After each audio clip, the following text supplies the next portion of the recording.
Good afternoon, and welcome to the Mondelez International 2025 fourth quarter and full year earnings question and answer session. Your lines have been placed on listen only until it's your turn to ask a question.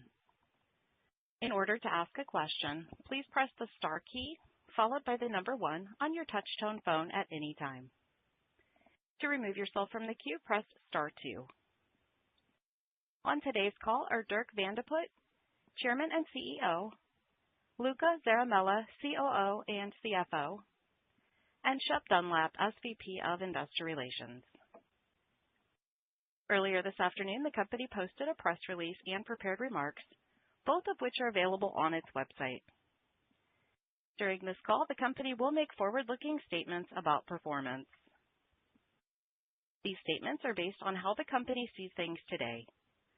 Actual results may differ materially due to risks and uncertainties. Please refer to the cautionary statements and risk factors contained in the company's 10-K, 10-Q, and 8-K filings for more details on forward-looking statements. As the company discusses results today, unless noted as reported, it will be referencing non-GAAP financial measures which adjust for certain items included in the company's GAAP results. In addition, the company provides year-over-year growth on a constant currency basis unless otherwise noted. You can find the comparable GAAP measures and GAAP to non-GAAP reconciliations within the company's earnings release and at the back of the slide presentation. We will now move to our first question. Our first question comes from the line of Andrew Lazar with Barclays. Please go ahead. Great. Thanks very much. Good afternoon, everybody. Hi, Andrew. Hey there. Dirk, maybe to start us off, clearly significant interest in obviously the chocolate category and how the precipitous fall in cocoa could impact the dynamic. Where's Mondelez currently on its chocolate strategy? How does it play out from here, particularly as it relates to the potential for some price deflation in areas where obviously significant pricing has been taken? Yep. Thank you, Andrew. I would start off by saying that if you look at 2025 and the overall chocolate market in the world, seeing the rather important price increases that took place, that the category overall has shown a lot of resilience despite all the volatility. In that, we had a playbook for our chocolate strategy, which was largely to list price or do revenue growth management largely through price pack architecture. And we've executed well against that chocolate playbook in 25. If you then look at the markets around the world, I think places like India, Brazil, Australia, South Africa, some of our bigger chocolate markets, we have done quite well. And also in Europe, in about half of the markets, things played out exactly as expected. However, I would say in the more northern markets in Europe, Germany, the Nordics, the UK, we saw higher than expected elasticity. And so we have to take adjustments in 26. We have learned that certain price points are very important. And so we have adjusted already to put our products at the right price point. Some of the PPA worked, others didn't. So we are adjusting also some of the PPA we have in the market. We are planning to increase our investments behind our brands because in this year, our cocoa coverage is at a better cost than it was in 25. So we are able to increase substantially investment behind our brands. And we do that because we want to get back to the normal frequency and quantity of consumption that we've seen. Penetration hasn't gone down, but the frequency and the quantity of consumption did. We are also investing in price, as I mentioned, to hit those right price points, and as well in new PPA. We're going to push hard on innovation.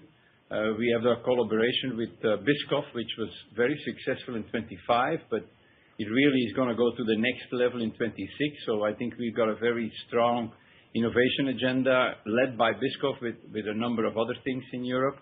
And then we are going to have some important activations in store.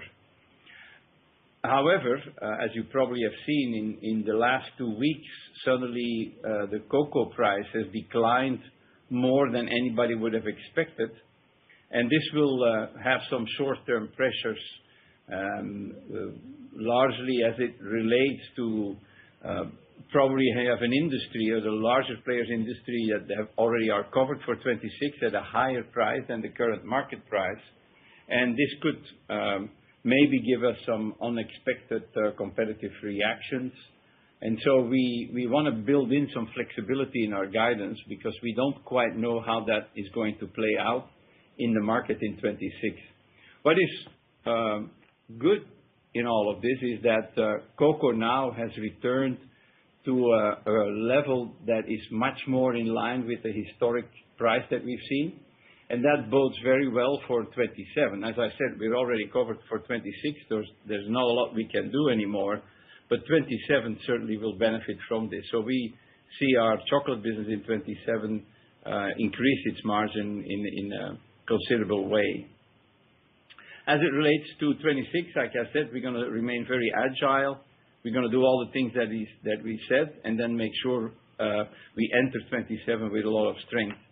We are planning to go through a lot more detail on what our chocolate strategy is during the CAGNY conference, so I would certainly invite everybody to come and listen to us there. Great, really helpful. Hopefully you can arrange to get some of the Biscoff stuff down there as well. That's just a personal favorite. And then Luca, maybe shifting gears over to the outlook, maybe what's your thought process on the guidance range and sort of investment flexibility that Dirk mentioned in light of the fall in cocoa costs, and what are your updated thoughts on sort of the cocoa environment, if you will, from here? Thanks so much. Yeah. Thank you, Andrew. So before commenting on the 26 guidance, maybe a brief comment about how we ended the year. And I think, as we said, we are quite happy with our emerging markets momentum, and quite frankly, also happy because we saw sequential improvements in developed markets, albeit we are not fully there yet. On 26, the guiding principle of the guidance was to be prudent, particularly as we see some short-term pressure points, like in the U.S. You know that the biscuits category is still subdued, and the plan is that it will continue like that for the first half at least, with some marginal improvements in the second half. In Europe, we have planned for a chocolate category that is stable after the meaningful prices that were taken, but we also plan for some disruption due to the usual customer negotiation process that takes place in the first part of the year. The main reason for the guidance range is that recent and sudden cocoa dynamics might require some adjustments and flexibility, depending on how competitions will react to those prices and where cocoa eventually will stabilize. As we said, our pipeline cost for 26 is determined at this point in time, and it is clearly at a higher than current cocoa spot. So this is something that we hadn't anticipated before, and as we said, it just happened in the last couple of weeks. Our objectives are clear. We want to win with the consumers. We want to win in the marketplace, and that's one of the reasons why we are investing substantially behind our brands, and hopefully the goal is to have improved volume trajectory, particularly as we move through the year. On the phasing, maybe just one word. I commented already on the customer disruption in Europe in the first part of the year, but on profit, given the way our inventory accounting works, we will face some headwinds, and we mentioned that in the prepared remarks. On cocoa, I said it a few times, and I believe fundamentally nothing has changed. If you look at supply and demand, the dynamics were clear well before the last couple of weeks, and so I believe what the market is recognizing now is maybe a little bit overdue. Obviously, we would have liked a little bit more of a balanced approach to the way down of cocoa. It happened all of a sudden, but reality is that in our mind, cocoa as it stands now is a fairer representation of supply and demand, and that's why we believe this level is important for us to realize as we look at profitability, particularly going forward into 27 and beyond. Great. Thanks so much. Thank you, Andrew. Thank you. We'll now move on to Peter Galbo with Bank of America. Your line is now open. Hey, good afternoon, Dirk and Luca. Thanks for the questions. Luca, maybe if I can actually pick up on the comments you just made around some of the phasing more on the cost side. I know that you mentioned, I think the lion's share of it comes in the first quarter. But maybe you can just talk us through a bit more the cost phasing on cocoa through 26, and then maybe how we would think about the phasing on potential price investments in chocolate over the balance of the year. Thank you, Peter. So fundamentally, maybe I'll start with the top line because I think that's a clear component of how we think about the plan in 26.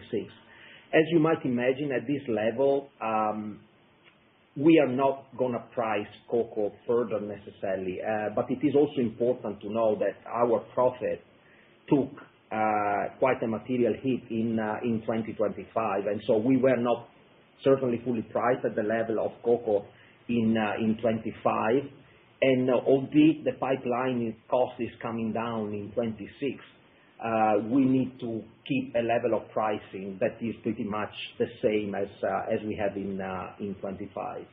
In terms of costs, the way our inventory accounting works is that we will have to adjust the level of inventory in the first day of the year to the actual pipeline cost that we see in 2026 versus how we exited the year in 2025. And that is a one-time adjustment that takes place on the inventory, and that is causing in the first two quarters, but predominantly in Q1, an impact that is $500 million. And that gives you an idea of the dislocation of cost that we see throughout the two years. So in terms of top line, I would say in chocolate specifically, flat pricing. In terms of volume, some implications as there is cocoa disruption, as there is customer disruption in Europe. And in terms of cost, higher cost in the first half versus the second half. And so as we move through the year, I think you're going to see a sequential improvement of volume and revenue, but most importantly in terms of EBIT phasing. In all of these, investments in A&C is equally spaced throughout the quarter, so no material changes, I would say, quarter on quarter in absolute terms of our A&C investment. Great. Thanks for that, Luca. And Dirk, maybe to pivot to North America, I mean, I know it continues to kind of be a difficult operating environment. Volume trends are still a bit weak. There's a view maybe that this is more K-shape or cyclical tide versus structural, and maybe in the context of just one of your largest peers announcing price cuts today in the snacking category. Would just love to get your perspective on the North American market, where you stand on that debate, and again on the pricing front, kind of what the go-forward actions might look like there. Thanks very much. Okay, Peter. Well, first of all, I think the thing in North America is the consumer. The consumer confidence is near a historic low. They're worried about overall affordability. They are fed up with the price increases. They don't feel good about their personal economic outlook. They doubt about job security. So what we are seeing is that the average shopping basket of the consumer in the U.S., whether you're in the higher or in the lower social economic classes, has not increased for the last 2-3 years. Within that basket, they've spent more money on the basics, milk, meat, bread, and so on. And as a consequence, snacking is being affected. And you can see that in all of the snacking categories. You talked about the K-shaped economy. There is clearly a group of consumers, the more wealthy consumers, that do spend differently in the sense that you can see that things like premium and better for you are growing within the snacking markets, also some on the go. But the bulk of the consumers, they are really into value seeking. So what they do is they look for lower unit prices. They look for deals. If they have a bit more money, they will look for bulk packs or multi-packs. And they also shift channels from food and mass into value, club, and online. As you said, the biscuit category is showing a soft volume. The last 3 months, it's down 4% in volume, 3% for the year 25. So overall, we don't necessarily see an immediate change as it relates to where the consumer is. And as a consequence, we need to adapt to these circumstances. So what do? We are going to invest more to drive awareness. We see the same as in chocolate in Europe. Penetration of our brands is not decreasing or sometimes just a little bit. It's largely the frequency and the quantity bought that is being affected. So we're going to invest in improving that frequency and the quantity bought. We're going to use PPA to address some of the affordability. We are expanding in some of these channels that I was mentioning. We are under-indexed, so we are pushing harder, and we are increasing our market share. And we have offerings that are doing well. I'm thinking about a Perfect Bar, which is a protein offer, or a Tate's, a premium biscuit, or a U premium in chocolate, or Builder's Bar in the Cliff range, which is also protein. They are all doing well, growing double digits. So we're going to push harder on those brands. And then lastly, I would say we are activating a supply chain program, which is meant to run over the next 3-4 years. It's largely to modernize our operations, but it also will improve our efficiency and our costs. It'll give us more network flexibility. So overall, I would say we are entering a year in North America. We are stronger in the sense that we will do more investments, that we've understood better what works and what doesn't work, and that we have quite an extensive plan on things we want to do. As it relates to pricing itself, we started off 25 and we're quite aggressive on promotions and on deals, working on price. I have to say it didn't give us a return on our investment. So in the second half of 25, we changed our strategy. We did a lot less promotion and pricing. As a consequence, our price realization went up. And I would say overall, our P&L improved in North America, but we lost some market share because our volume performance wasn't the same. But overall, I would say that probably was better for us. So the way forward for us is better activations, interest the consumer more, make sure that they feel compelled to buy snacks, our snacks on every shopping trip. But we don't necessarily think that we need to decrease our prices to the magnitude that I heard from another company. Great. Thanks very much. Mm-hmm. Thank you, Peter. Thank you. We'll now move on to Megan Clapp with Morgan Stanley. Your line is now open. Hi, good afternoon, Dirk, Luca. Thanks so much. I wanted to just maybe, Luca, follow up on the answer to Pete's first question, just to make sure I fully understand kind of the message you're talking about. Is there are a lot of moving parts with cocoa and pricing. So when you talk about flat chocolate pricing in 26, that's the expectation. Cocoa should be down, I think, significantly. But should we think about the net price-cost relationship embedded in the guide as roughly neutral to the year because of the inventory accounting and the elevated hedges flowing through, or is it still a net positive? I'm just trying to kind of understand the dynamics there. And then, is the idea that if, pricing can kind of stabilize in 26, cocoa resets lower in 27, so that's really when the real profit recovery starts to show up? Yeah, thank you, Megan. The idea is to have a neutral to positive balance in chocolate, specifically between cost and pricing. And albeit pricing is not going to move much, as I said, there is an element of cost that was locked for 2026. And so in general, you should think about pricing net of cost as slightly positive to neutral for chocolate. That's the way we have prepared the plan. Okay, that's super helpful. Thank you.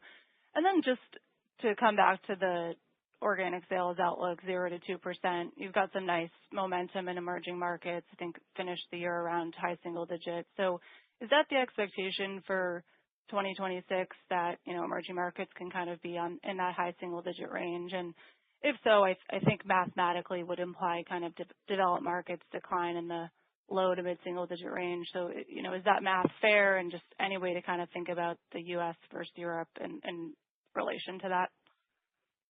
The emerging markets will continue growing, and hopefully they will do even better than what is embedded, quite frankly, in the guidance. We're happy with the momentum we are seeing in both Latin America and EMEA now.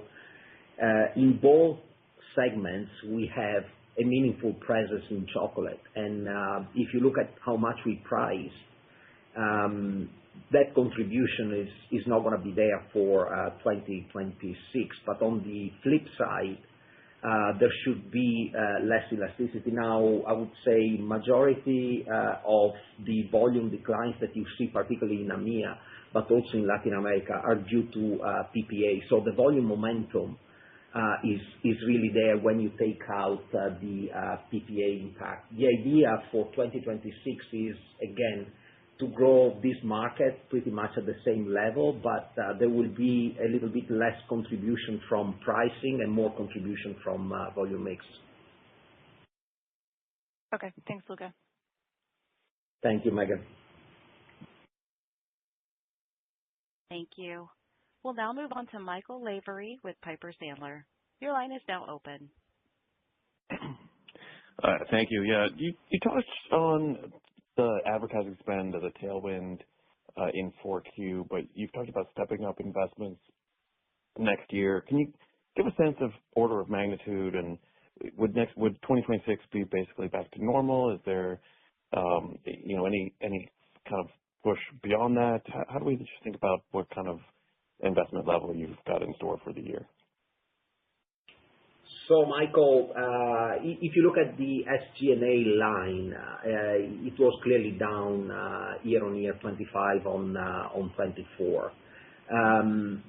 One of the drivers there is continued overhead savings, but we had to tap a little bit into A&C too. We said many times that we didn't touch the working media line, but we touched the non-working media predominantly. The idea is to continue with lower non-working media, but to clearly step up and in the working part. And if you look over a couple of years, between 24 and 26, we will more than recover what we had to pull back in 25 into the overall line. On the other part of SG&A, ergo the overheads part, we will continue with cost savings, but we will have to step up a little bit the annual incentive plan. So all in all, the investments in A&C over 2 years, I think it's going to be substantial. If you take 24 to 26, it's up quite meaningfully. Okay, that's helpful. And just back to emerging markets, maybe touch on that, specifically maybe LATAM. It's down now a couple of years. What can you do to grow volumes there? And can you give any sense maybe of what kind of assumptions would be baked into the guidance?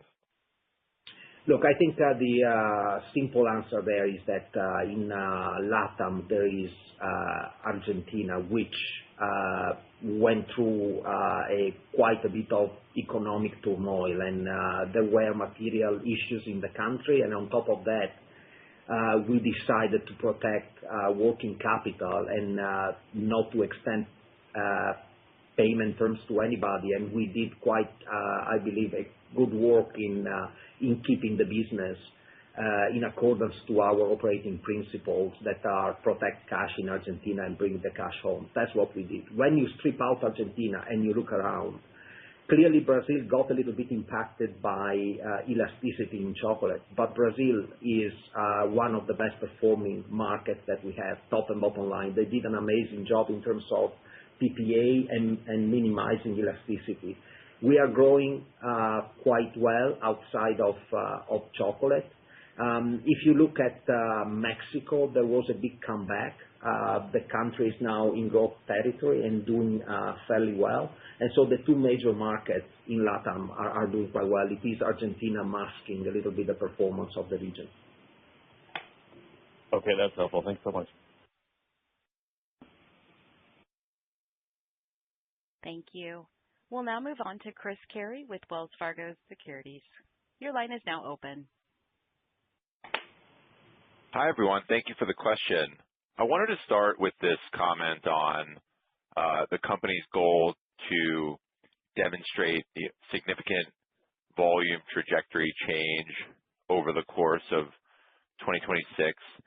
Can you help us understand regionally where that change might be occurring, some of the key drivers, for example, the channel strategies that you have in North America, are those expected to be material?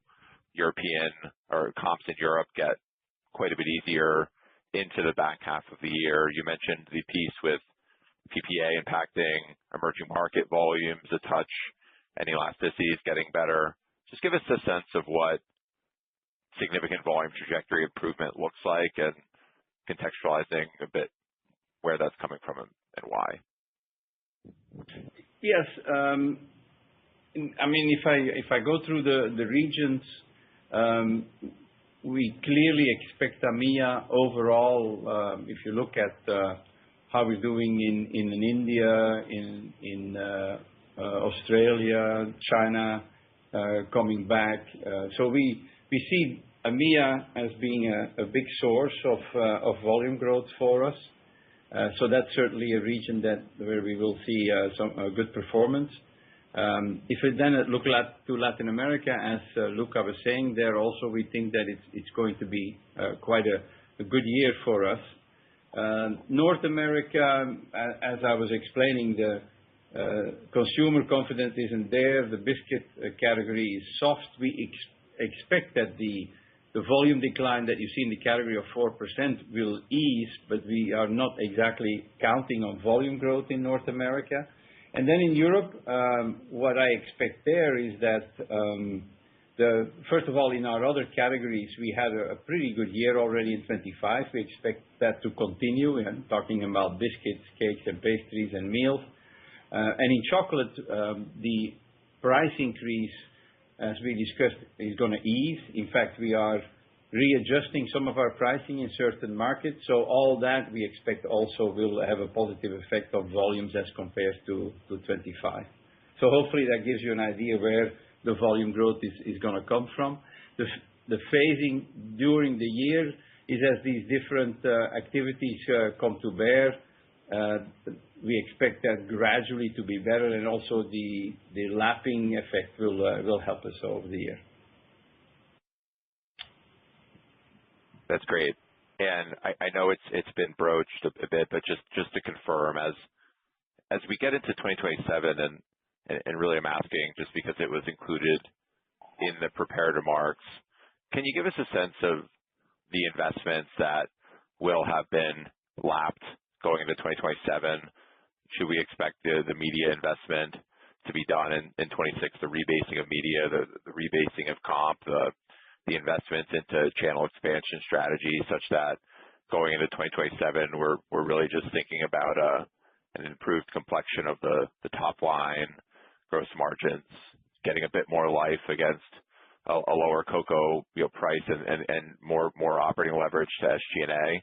Or is there multi-year investments that will be continuing to come into the model as we get into 2027? I realize we may get more information on this at CAGNY, but again, it was in the prepared remarks, so I figured I'd get a bit more context on that. Thanks.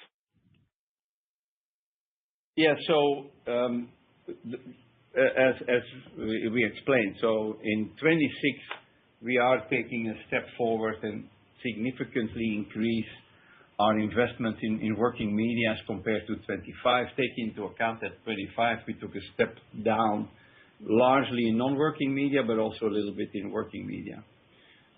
For 27, we expect that we will do another step up in investments. We believe that we have to continue to invest in our brands. The opportunity is big, and we want to drive volume growth because that needs to be the first base of growth for the company, combined with hopefully over time a little bit of pricing. So that's our thinking. As it relates to margins, we feel that overall, from a commodity perspective, that things will ease, particularly in cocoa. And so we can see a significant uplift in our chocolate margins in 27, which will be divided by reinvesting part of it and part flowing to the bottom line. And so we are aiming for a strong EPS growth in 27, but at the same time, we want to keep on investing in our brand. So we are not planning to flow everything to the bottom line, if that would be the thinking. Thank you all. Appreciate it. Thank you.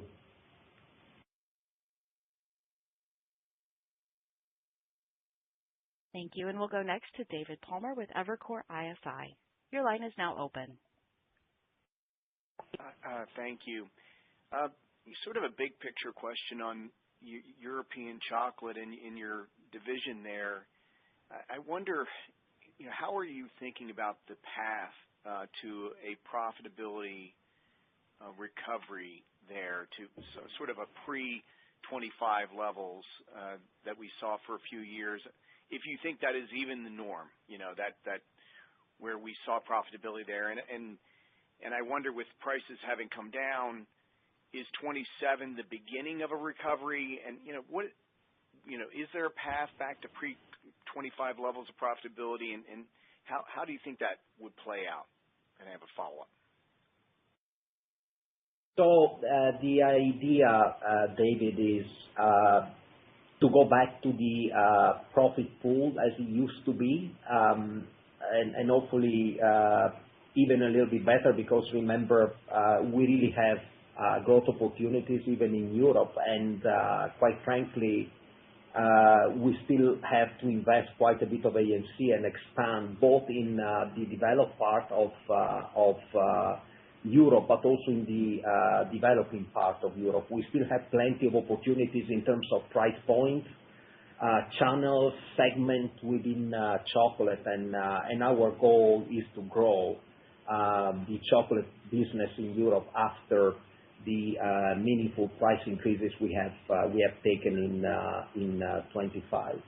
If cocoa ranges at around 3,000, our goal is to get into 27 with a much improved situation, and to really be able to get back to the all profit pool. And if we have to make some selective price investments, we will make them. I think if you look at the way the 26 plan is structured in Europe, there are more promotions. We are going to offer more value to some of the consumers. And all in all, I think while 26 can be a new base, 27 can really be a step change for our chocolate market overall around the world, including Europe. Are there any sort of milestones this year that you're going to be really watching for, whether it's perhaps how you see the retailer brand pricing works, or your own price elasticity levels remaining better than a certain threshold? I mean, what are some things that you're going to be looking for and that we could even look for in the data? It is potential competitive reaction, as we said a couple of times already. Got it. Thank you. Thank you. We'll now move on to Scott Marks with Jefferies. Your line is now open.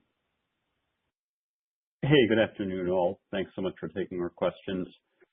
First one from me. I don't believe I've heard any discussion thus far about GLP-1 and some of the more recent developments in that market, especially with some of the newer oral medications.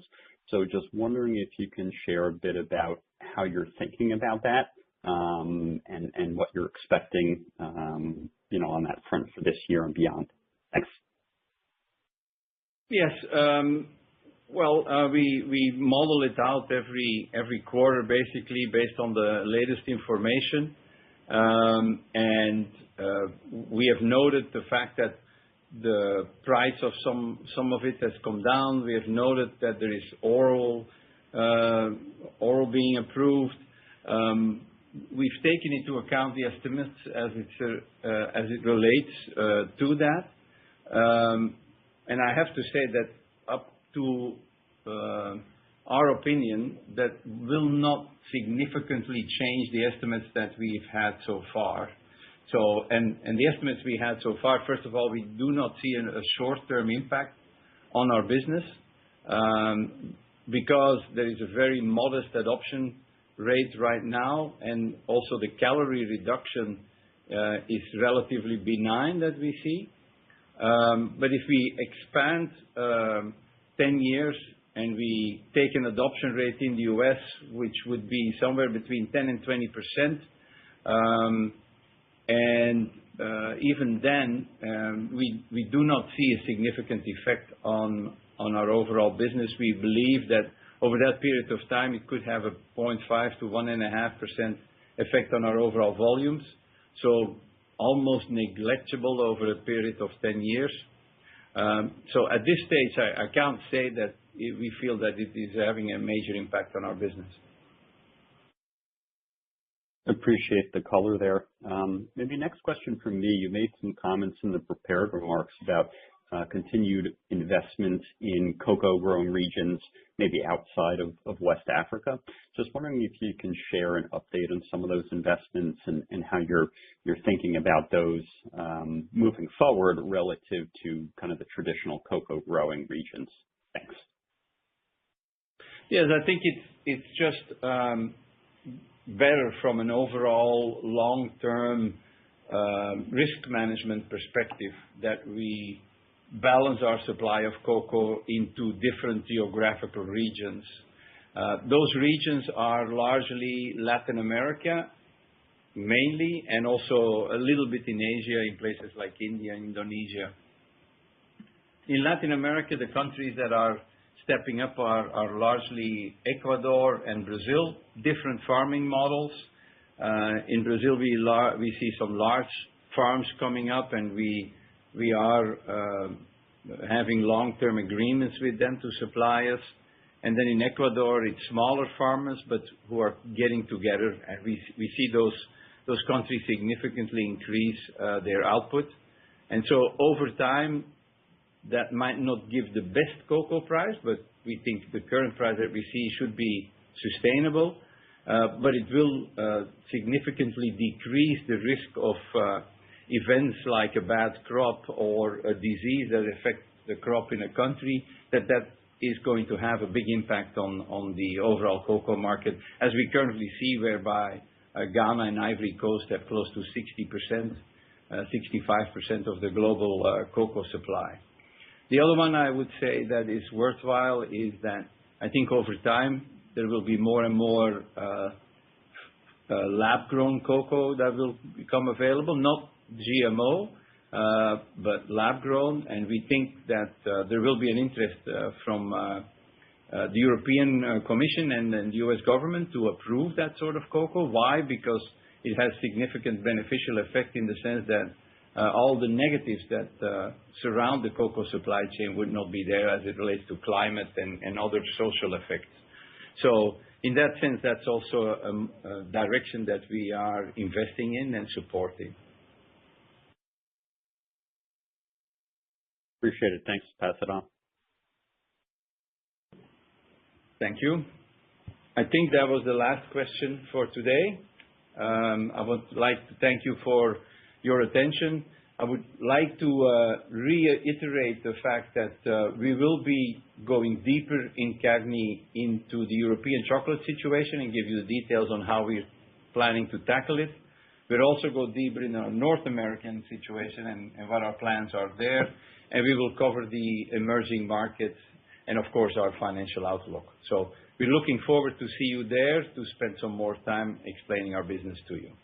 Thank you. Thank you, everyone. Thank you. This brings us to the end of today's meeting. We appreciate your time and participation. You may now disconnect.